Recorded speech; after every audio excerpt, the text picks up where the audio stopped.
Welcome to പൊളി family channel vlog. ഞങ്ങൾക്ക് last വീഡിയോയിൽ പറഞ്ഞ പോലെ ഞങ്ങളിനി അടുത്ത വ്ളോഗിൽ ഞങ്ങൾ 2 അല്ല, ഞങ്ങൾ 3 ആണ്. ഒരാളത് അപ്പുറത്തിരുന്ന ഒരേ ഉറക്കമാണ് നിങ്ങൾക്ക്. പക്ഷെ അത് ഈ വീഡിയോയില് ലാസ്റ്റ് എന്റെ കുഞ്ഞിനെ കാണിച്ചു തരും അല്ലേ. ഫേസ് റിവീലിംഗ് ഉണ്ടാവും ഈ വീഡിയോയില്. അപ്പൊ ഞങ്ങളുടെ ഡെലിവറി വ്ളോഗ് മെയിൻ ഇന്നൊക്കെ കണ്ട പോലെ തന്നെയാണ് വ്ളോഗാണ് ഇന്നത്തെ വ്ളോഗ് എന്ന് പറയുന്നത്.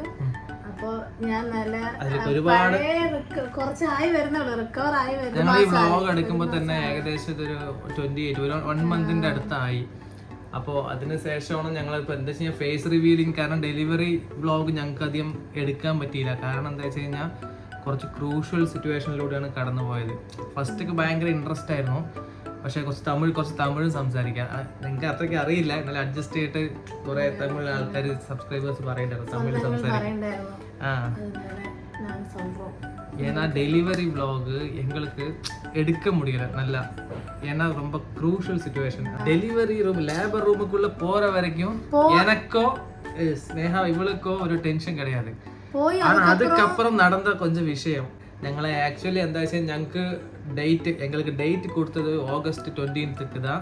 അത് 5th മന്ത് സ്കാനിങ്ങിൽ കഴിഞ്ഞപ്പോഴാണ് അവിടുത്തെ ഡോക്ടർ എനിക്ക് ഡ്യൂ ഡേറ്റ് തന്നത്. പക്ഷേ ഇവിടെ വന്നത് ലാസ്റ്റ് ഒരു 8 മന്ത് ലാസ്റ്റ് ഒക്കെ ആയപ്പോൾ എനിക്ക് ഷുഗർ കാണിച്ചതുകൊണ്ട് ഇവിടുത്തെ ഡോക്ടർ പറഞ്ഞു 9 മന്തിന്ന് ലാസ്റ്റ് വരേക്കും പോവില്ല, 20th വരെ പോവില്ല, അതുകൊണ്ട് കുറച്ച് മുമ്പേ നമുക്ക് ഡെലിവറി ചെയ്യാന്ന് പറഞ്ഞു. അതെന്താ വെച്ചാൽ സഡനാ ജൂലൈയിലെ 25th ഒരു സ്കാനിങ് ഇരുന്നത്. அந்த ஸ்கேனிங் முடிச்சு டாக்டர் பார்த்ததுக்கு அப்புறம் இவன் ஃபோன் பண்ணா என்கிட்ட. அந்த மஞ்சா ഈ 29th അഡ്മിറ്റ് சொல்லிருக்காங்கன்னு சொன்னா எனக்கு டென்ஷன் ஆயிடுச்சு. ஏன்னா இனி ஒரு 22 நாள் இருக்கு. அப்போ பிளான் பண்ணி எல்லாமே டென்ஷன் ஒரு ஹாப்பினஸ் எல்லாமே இருந்தது. കാരണം 1 வீக்குள்ள என் குழந்தையை பார்க்க முடியும் அந்த ஒரு எக்ஸைட்மெண்டோட நாங்க எல்லாரும் கிளம்பி வந்துட்டோம். அம்மா அச்சா நானே இந்த டேட் சொன்னதுனால எல்லாரும் அப்போ நாங்க எல்லாரும் ஹாப்பியா தான் இருந்தோம். நான் வந்து டென்ஷன் எனக்கு உள்ள இருக்கு. ஆனா மத்தவங்க இவ காட்டல, நான் காட்டல. ஏன்னா வந்து என் புருஷன் கொஞ்சம் ഓവർ ടെൻഷൻ. ഞങ്ങൾ എല്ലാവരും വന്നു, ഞങ്ങൾ ഫാമിലിയിൽ എല്ലാവരും വന്ന്. ധൈര്യത്തിന് അമ്മയും എന്റെ അമ്മയ്ക്കും കുറച്ച് ധൈര്യത്തിന് വേണ്ടിട്ട് അവിടുത്തെ അമ്മയും കുറച്ച് വന്നു, അച്ഛനും ഞങ്ങൾ വന്നു 10 ദിവസം ഇവിടെ ഉണ്ടായിരുന്നു. ഡെലിവറി കഴിഞ്ഞിട്ടാണ് ഞങ്ങൾ പോയത്. ഞാൻ റെഡി ആയാ? എന്താണ് ഒരു ടെൻഷൻ ഉണ്ടോ മുഖത്ത്? നോ ടെൻഷൻ, അവിടെ ഫുൾ ഹാപ്പി ആണല്ലോ. ഫുൾ ഓണായിട്ടാ പോവാ. ഇനി അടുത്ത പോകുന്ന വഴിക്ക് മറ്റേ അവിടെ കേറിട്ട് ഒരു ചായ കുടിച്ചിട്ട് ഫുൾ വൈബ് ടൂർ പോകുന്ന പോലെ. ഗൈസ് ഇവിടെ ടൂർ പോകുന്ന പോലെയാണ് ഒരാൾ പോകുന്നത്. വണ്ടിയിൽ നല്ല പാട്ട് എൻജോയ് ചെയ്ത് ഞങ്ങൾ പോവാൻ പോവാ. അടുത്ത വീഡിയോയിൽ ഞാനും കുഞ്ചാപ്പി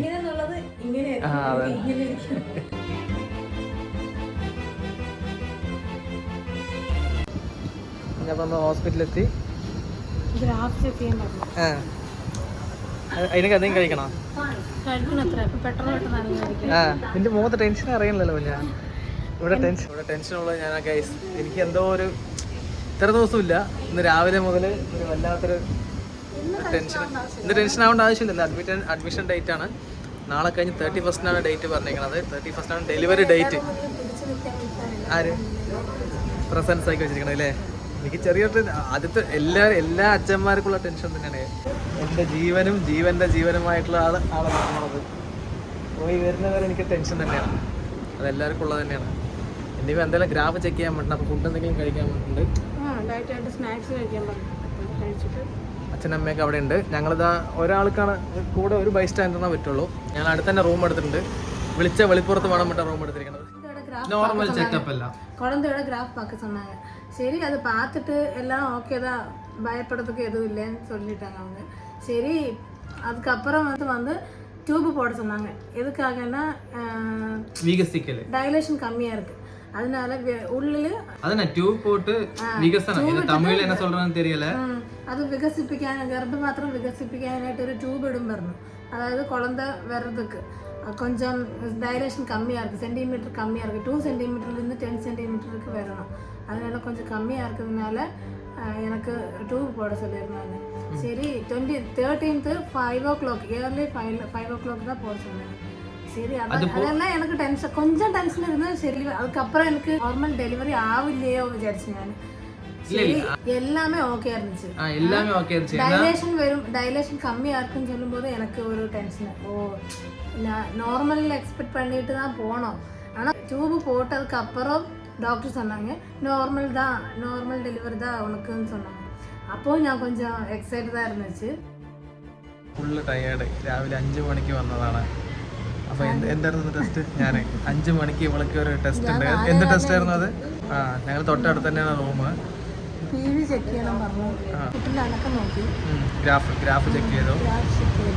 പിന്നെ അതിനുശേഷം ഇത് ഡയലേഷൻ കറക്റ്റ് ആണോ നോക്കാൻ വേണ്ടിയിട്ട് ഒരു ചെക്കപ്പ് ഉണ്ടായിരുന്നു. കുറവായിരുന്നു, സെൻറ്റിമീറ്റർ കുറവായിരുന്നു. അപ്പോൾ അത് സെൻറ്റിമീറ്റർ കൂടാനായിട്ട് ഒരു ട്യൂബ് ഇട്ടിട്ടുണ്ടായിരുന്നു. എനിവേ എല്ലാം ദൈവം സഹായിച്ചപ്പോൾ നല്ല രീതിയിൽ പോയിക്കൊണ്ടിരിക്കുന്നത്. കുട്ടിയുടെ അനക്കം ഗ്രാഫ് നോക്കിയപ്പോൾ എല്ലാം ഓക്കെ, ഹാർട്ട് ബീറ്റ് എല്ലാം ഓക്കെയാണ്. ഇനി ഒരു സ്പെഷ്യൽ ഡേ ആണ് ഞങ്ങൾക്ക് ഇന്ന്. എന്താ ചെയ്യുന്നത്? 11 മണിക്ക് അതിനുശേഷം പെയിൻ വരാൻ ചാൻസ് ഉണ്ട്. എപ്പോൾ വേണമെങ്കിൽ വരാം. വില്ലിംഗ് ആണ് ആള്. വില്ലിംഗ് ആയി റെഡി ആയിരിക്കണം. അതന്നെ രാത്രി ഒരു 11 മണിക്ക് അഡ്മിറ്റ് ആവാൻ പറഞ്ഞിട്ടുണ്ട് അല്ലേ? എപ്പോൾ വേണമെങ്കിലും 11 തൊട്ട് 4 ആണെന്നാണ് ഡോക്ടർ പറഞ്ഞിരിക്കണത്. ரொம்ப എക്സൈറ്റിംഗ് ആണ്. പക്ഷേ ഒരു വിഷമം എന്താ വെച്ചാൽ എൻ്റെ കുട്ടി കുറച്ച് വിഷമിക്കുന്നുള്ളൊരു സങ്കടപ്പെടും. ആ ഒരു നിമിഷം ആ കണ്ണീരോട് കൂടിയിട്ട് സന്തോഷത്തിൻ്റെ ചവിട്ടുപടി ചാടാൻ പോവാണ്. അപ്പോൾ ഞങ്ങളുടെ ആഗ്രഹം പോലെ ആ സന്തോഷ ദിവസം ഇന്നാണ്. ഞങ്ങളുടെ സ്വത്ത് വരാൻ പോവാണ്. അതുപോലെ നമ്മൾ ട്യൂബ് ഇട്ടതിൽ ഓക്കെ ആയി പറഞ്ഞു. അപ്പോൾ ഡോക്ടർ പറഞ്ഞു എന്താണ് കറക്റ്റ് എന്ത് പൊസിഷനാണ് കുട്ടി തല താഴോട്ടുള്ളതിന് പൊസിഷൻ സെഫാലിക് പൊസിഷനാണ്. പിന്നെ ഗ്രാഫ് കറക്റ്റ് ആയിരുന്നു. എല്ലാം കുട്ടിയുടെ വെയിറ്റ് 2.8 ഉണ്ടായിരുന്നു അല്ലേ? മറ്റേ ചെക്ക് ചെയ്ത് നോക്കിയപ്പോൾ സ്കാനിങ്ങിൽ 2.8 ഉണ്ടായിരുന്നു. പെർഫെക്റ്റ്ലി ഓക്കെ ആയിരുന്നു. അതുകൊണ്ട് വെച്ചാൽ ഞങ്ങൾക്ക് എന്താ വെച്ചാൽ 100% കോൺഫിഡൻസ് ആയിരുന്നു ഞങ്ങളുടെ കുട്ടി ആരോഗ്യമായിട്ട് സുഖമായിട്ട് ഞാൻ ലാസ്റ്റ് ഡേ 13th ഞാൻ சொன்னேன் ഒന്നും பிரச்சனை இல்லை, கவலைப்படாத, நமக்கு எல்லாமே கடவுள் கொடுத்த மாதிரி. தூங்கும்போது கூட எனக்கு மெசேஜ் பண்ணா, நீ நாளை காலையில டியூப் போடும்போது டென்ஷன் ஆகாதே, நார்மல் டெலிவரி தான் வரும், உனக்கு குழந்தை ஆண் குழந்தை தான் பிறக்கும்னு சொல்லி எனக்கு. இவளுக்கு ஆண் குழந்தை தான் பிடிக்கும், எனக்கு பொன் குழந்தை தான் பிடிக்கும். அப்போ இவளுக்கு டென்ஷன் ஆகாம இருக்கிறதுக்கு ஆண் குழந்தை தான், നീ ഭയപ്പെടാതെന്ന് சொல்லிட்டு இருந்தேன். അപ്പൊ ഇവരെല്ലാരും പോയി റൂമിൽ നിന്ന്. ഞാനും അമ്മയും മാത്രം ഉണ്ടായിരുന്നുള്ളൂ. ഡോക്ടർ റൗണ്ട്സിന് വന്നിട്ട് വയറിൽ ഇങ്ങനെ കുട്ടിനെ അനക്കം നോക്കുമ്പോൾ അനക്കം അത്ര ഡീപ്പായിട്ട് അറിയണില്ല അവർക്ക്. അപ്പൊ പെട്ടെന്ന് ഒരു ഗ്രാഫ് ചെക്ക് ചെയ്യാൻ പറഞ്ഞു. അപ്പൊ ഞാൻ ഭക്ഷണം കഴിക്കണേ ഉള്ളൂ. ഭക്ഷണം കഴിച്ചിട്ട് நாளைக்கு டேட் சடனா கிராஃப் பார்க்க சொல்லிருச்சு. குழந்தை மூவ்மெண்ட் கம்மி தான். எனக்கு ஒரே டென்ஷன். நான் வந்துட்டோம், அப்பவே வந்துட்டோம், 5 நிமிஷத்துக்குள்ள வந்துட்டோம். அப்பவே இவ போயிடுச்சு உள்ள. சீக்கிரமா உன்னை கூட்டிட்டு போயிட்டாங்க லேபர் ரூம். ரொம்ப டென்ஷன் ஆயிடுச்சு. அதுக்கப்புறம் ஒரு 10 நிமிஷத்துக்கு அப்புறம் என்ன അവര് പെട്ടെന്ന് എന്താ പറഞ്ഞറിയോ, എന്താ ചോദിച്ചപ്പോ ഗ്രാഫ് ചെക്ക് ചെയ്യാനാണ് പറഞ്ഞു. ഗ്രാഫ് ചെക്ക് അപ്പൊ ഇവര് മറ്റേ ഈ പേഷ്യന്റ് ആണോ ചോദിച്ചു. നാളേക്കുള്ള പേഷ്യന്റ് ആണോ ആണ് പറഞ്ഞപ്പോ എന്നാ ഇനി പറ്റോ, ഇനി ഇപ്പം റൂമിലേക്ക് തിരിച്ചയക്കേണ്ട പറഞ്ഞു. അപ്പൊ എനിക്ക് ടെൻഷനായി. കാരണം എനിക്ക് ഇനി ആരും കാണാൻ പറ്റില്ലയോ, എനിക്ക് നിങ്ങളോടൊന്നും സംസാരിക്കാൻ പറ്റില്ലയോ എന്നുള്ളൊരു ടെൻഷൻ. 31st தான் அட்மிட். காலையில் 5 மணிக்கு அட்மிட் பண்ணோம். இவளுக்கு 13th நைட்டு 10 மணிக்கு கிராஃப் செக் பண்ணி அந்த கிராஃப் கடவுள் புண்ணியத்துல கிராஃப் ஓகே ஆச்சு. குழந்தை நல்ல മൂവ്മെന്റ്സ് എല്ലാം കറക്റ്റ്. 11 മണിക്കാണ് എനിക്ക് ലേബർ റൂമിലേക്ക് അഡ്മിറ്റ് പറഞ്ഞിരിക്കുന്നത്. പക്ഷെ എന്നെ അവർ തിരിച്ച് പോകണ്ട പറഞ്ഞു. ഇനി 10 മണി, ഇപ്പൊ 9 മണിയായി, ഇനി 2 മണിക്കൂർ നേരത്തേക്ക് ടെൻഷനായി. എന്താ പറയാ, ഇവിടെ അഡ്മിറ്റ് ആവുക പറഞ്ഞു. ഓക്കെയാണ്, നീ പോയിട്ട് വാ പറഞ്ഞ് നൈറ്റ് 30-ാം തീയതി ജൂലൈ 13th നൈറ്റ് ഒരു 10-11 മണിക്ക് ഇവളങ്ങനെ ലേബർ റൂമിൽ പോവാം.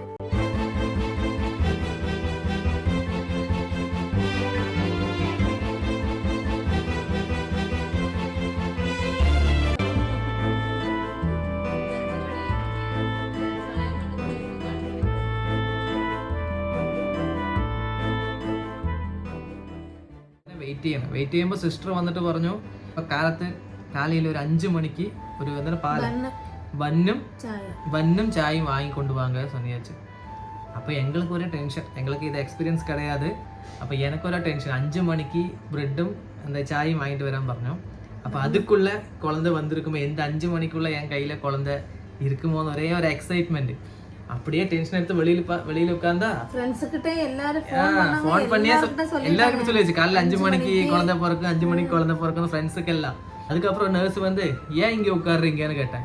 அப்போ இல்லை லேபர் ரூமுக்கு என் ஒய்ஃப் வந்திருக்கு. லேபர் ரூமுக்கு வந்திருக்கு, நாளைக்கு தானே டேட்டு வரணும். இல்லை 5 மணிக்கு பாலும் ப்ரெட்டும், அது அவளுக்கு ஃபுட்டு கொடுக்கறதுக்கு, அவளுக்கு ஃபுட்டு சாப்பிட்றதுக்கு, வயரெல்லாம் க்ளீன் பண்ணும். அதுக்காக இன்னைக்கு ஒன்றும் டெலிவரி இல்லை, நாளைக்கு டாக்டர் வந்ததுக்கு அப்புறம் டெலிவரி வரும். அப்போ ഒരു ഡെസ്പായി നമ്മുടെ മനസ്സ് அப்படியே അല്ലേ, ഒരു ഡെസ്പായി. കാരണം ഇനിയും ഒരു 1 day കൂടി വെയിറ്റ് ചെയ്യണം. காலையில் 5 மணிக்கு சீக்கிரமாக சாயும் பெண்ணெல்லாம் வாங்கிட்டு வந்து பார்த்தா நேர்ஸுக்கிட்ட கொடுத்தேன். என்ன அப்டேஷன் ஏதாவது ஆச்சான்னு சொன்னால், என்ன அப்டேஷன், டாக்டர் இன்னும் வரல, டாக்டர் வந்ததுக்கு அப்புறம் தான் பெயினுக்காக மருந்தே போடுவான்னு சொல்லிடுச்சு காலையில். ஓ அப்படிதானே, இதுக்கு தானே நான் நைட்டு இவ்வளோ டென்ஷன் பட்டேன் இல்லை, எல்லாரும் டென்ஷன். இப்போ சரி, டாக்டர் 10 மணிக்கு வந்து எங்ககிட்ட சொன்னால் பயப்படாதீங்க, நாங்கள் ஏதாவது அப்டேட் இருந்தால் நாங்கள் கொடுக்குறோம். எல்லாருமே லேபர் ரூமில் ஏற்றியாச்சு, மருந்து போட்டாச்சு. காலையில் 10 மணிக்கு மருந்து போட்டாச்சு, பெயினோட மருந்து போட்டாச்சு. ஏதாவது அப்டேட் இருந்தால் சொல்லுவாங்க. 10 மணிக்கு பெயின் டேப்லெட் போட்டு ஒரு 11-15 வந்து எல்லாருக்குமே சைரன் போட்ட மாதிரி எல்லாருக்குமே டாக்டர் வந்து வெளியில இந்த ஸ்னேகாவோட ஆளு கேட்டு பொண்ணுக்கு பெயின் ஸ்டார்ட் பண்ணிருக்கு, கொஞ்சம் டைம் ஆகும், வெயிட் பண்ணுங்க சொல்லி எங்க 4 பேருக்கிட்டும் வெயிட் பண்ண சொல்லியிருந்தேன். പക്ഷെ எவ்வளவு டைம்னு சொல்ல முடியாது. காலையில 10 மணிக்கு பெயின் கொடுத்துருக்கு, மேக்ஸிமம் 3:30க்குள்ள 4 பேருக்குமே டெலிவரி முடியும் அப்படின்னு எல்லார்கிட்டையும் சொல்லியிருக்காங்க. சரி நாங்க வெயிட் பண்றோம் வெளியில. കടച്ചില് ഒരു 12:30 ഒരു അഖില ഏതോ ആര്യ എന്നുള്ള ഫാമിലി யாராவது இருக்காங்களா வரும். அப்போ ஒரு ஃபேமிலி போனா உங்களுக்கு குழந்தை பிறந்துருச்சு പറയുമ്പോ அவங்க ரொம்ப ஹாப்பி. அப்ப நாங்க எல்லாம் சேம் தான், சேம் பெட், 4 பெட்ல படுத்துட்டு இருக்கோம் 4 பேர். நாங்க 2 பேரும் தான் ரொம்ப கொஞ்சம் ஃப்ரெண்ட்ஸ் மாதிரி இருந்தோம், அதனால தான் அவ பேரு சொல்றா. அப்போ അങ്ങനെ முதல்ல 12:30 முதல் குழந்தை, ஒரு 1:30 வேற ஒரு பொண்ணு அவளும் டெலிவரி நார்மல் டெலிவரி ஆயிடுச்சு. அதுக்கப்புறம் எல்லாரும் டக்னு ஆயிடுச்சு 3 பேருமே. ரெண்டாவது அதுக்கு மேல எனக்கு டென்ஷன், பக்கத்துல இருந்த பெட் எங்களுக்கும் அதுல ஏற டென்ஷன். காரணம் எல்லாமே இந்த 4 பொண்ணுங்களுக்கும் வச்சு பார்த்தா, இவளையும் சேர்த்து பார்த்தா எல்லாமே கரெக்டா இருந்தது. இந்த கிராஃப்லயா இருக்கட்டும், இந்த டியூப்லயா இருக்கட்டும், வெயிட்லயா இருக்கட்டும், எல்லாம் பெர்ஃபெக்ட். சின்ன டிஃபரன்ஸ் இருக்கு. எனக்கு வந்து டெய்லி பெயின் இருக்கு, புஷ் பண்ண முடியுது, ஆனா குழந்தை வரல. என்ன ஏதோ எனக்கு தெரியல. ടെൻഷനായിരുന്നു. പുറത്തുനിന്ന് ഞാനിട്ട് ഇടയ്ക്കിടയ്ക്ക് ലേബർ റൂമിൽ ഒരു കോണിംഗ് ബെല്ലുണ്ട്, ആ ബെല്ലിൽ പ്രസ് ചെയ്തിട്ട് സിസ്റ്റർ സ്നേഹോட இனி அப்டேட்ஸ் ஏதாவது இல்ல சொல்றேன், டைம் ஆகும் அவ்வளவுதான் அவங்க சொல்றாங்க. என்ன நடந்துட்டு இருக்குன்னு எனக்கு தெரியல. 3 மணிக்கு அந்த டைம் ஆயதுக்கு அப்புறம் எங்களுக்கு செம்ம டென்ஷன் 2 பேருக்குமே, எங்க ஃபேமிலி ஒரு வேற ஃபேமிலி உள்ள இருக்கணும். எனக்கு என்னோட கடைசியில 3:30க்கு டாக்டர் வெளியில வந்து சொல்றான், இவ கூட இருக்கிற மத்த பொண்ணு இருக்குல்ல அவங்களுக்கு நார்மல் டெலிவரி ஆச்சு, ஸ்னேகாவுக்கு மட்டும் கொஞ்சம் கஷ்டம்.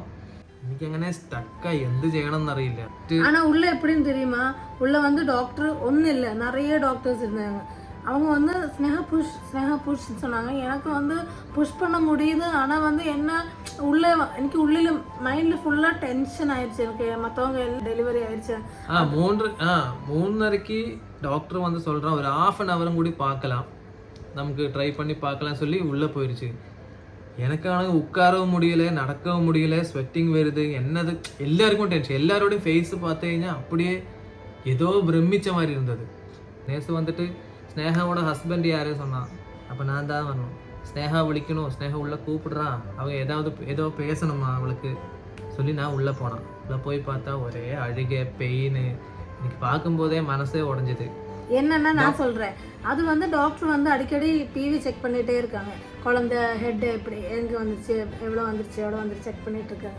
அதுக்கப்புறம் மறுபடியும் பெயின் வரும்போது மறுபடியும் புஷ் பண்ணிகிட்டே இருக்கணும். ஆனால் புஷ் பண்ணும்போது குழந்தையோட ஹெட்டு பார்த்துட்டாங்க டாக்டரு, ஆனால் ஹேரும் வேற பார்த்துட்டாங்க. அவங்க வந்து ரொம்ப இதாகிட்டு புஷ் பண்ணுங்க சொன்னாங்க. ஆனால் புஷ் பண்ணுது, ஆனால் எனக்கு பெயினும் இருக்குது, என்ன பண்ணணும் எனக்கு தெரியலை. எனக்கு மைண்டு ஃபுல்லாக எனக்கு என்னமோ மாதிரி இருக்குது. குழந்தைக்கு ஏதாச்சும் ஆகுமோ, எனக்கு ஏதாச்சும் ஆகுமோ, எல்லாரையும் எனக்கு யாரையும் பார்க்க முடியாது அப்படின்னு எனக்கு மைண்டில் தோணுது. எனக்கு குழந்தை மட்டும் கிடைக்குமோ, இல்லை நான் மட்டும் கிடைக்குமோ அப்படின்னு எனக்கு ஒரு மைண்டில் எனக்கு அப்படியே ஃபிக்ஸ் பண்ணி வச்ச மாதிரி எனக்கு இருக்குது. அதுக்கப்புறம் டாக்டர் வந்து என்கிட்ட வந்து இல்லைம்மா உனக்கு நார்மல் டெலிவரி ஆகாது, என்னன்னா குழந்தையோட ஹெட் வருது, ஹேர் தெரியுது, கரெக்ட் பொசிஷன் தான், வெயிட் கொஞ்சம் கெயின் இருக்கு, அதனாலதான் குழந்தை 2.8 3.125 ஆயிடுச்சு அவளுக்கு, அதனால வந்து புஷ் பண்ண முடியாது அப்படின்னு சொன்னாங்க. அப்ப நான் வந்து ரொம்ப அழுதுட்டேன். எனக்கு என்னால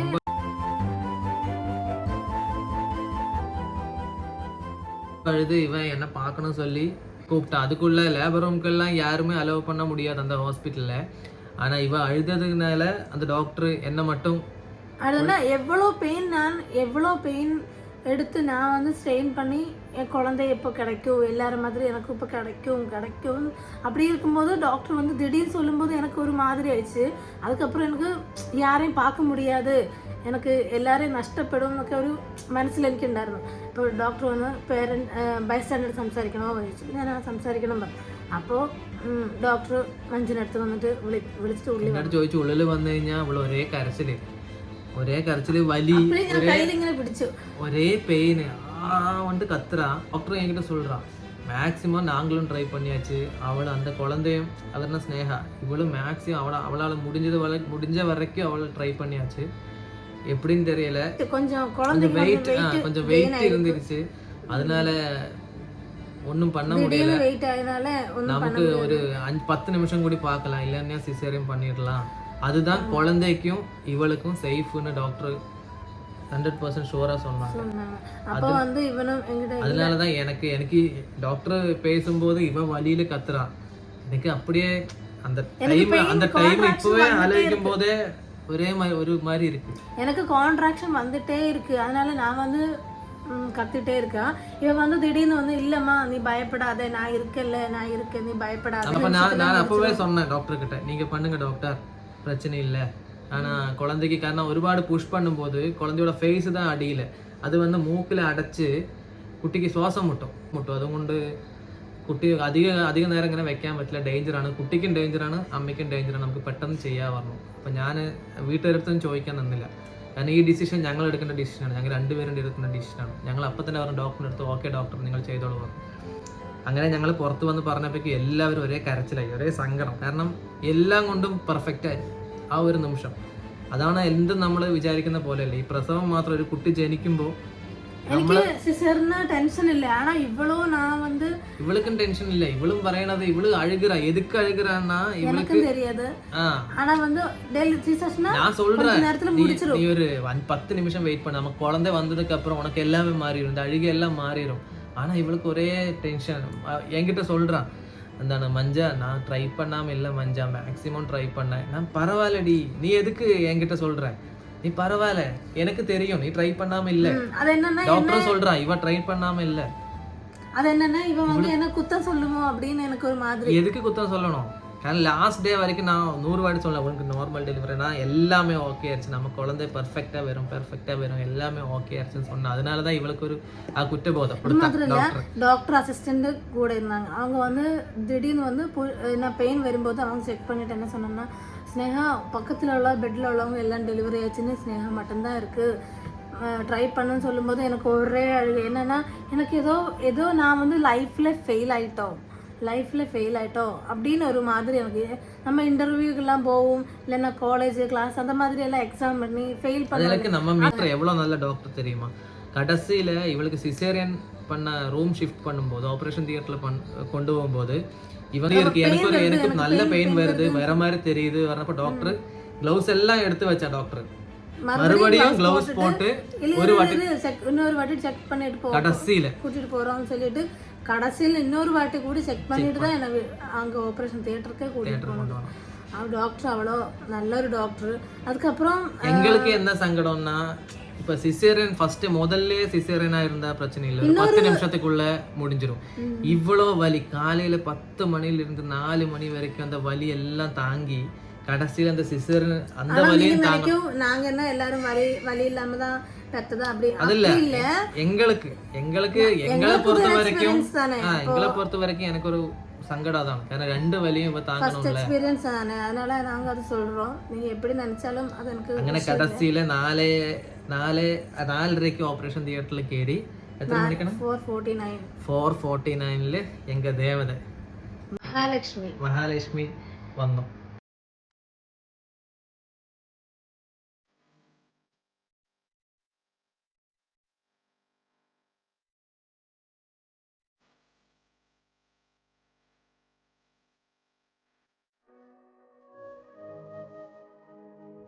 சரி குழந்தைய பார்த்து இவகிட்ட காட்டல, இவகிட்ட காட்டின முதல்ல. ஆனா இவளுக்கு அந்த ஒரு பெயின் இல்ல, அந்த ஒரு போதும் இல்ல. ஆ சமயம் செடேஷன்ல நான் வந்து தெரியல அவ்வளோ.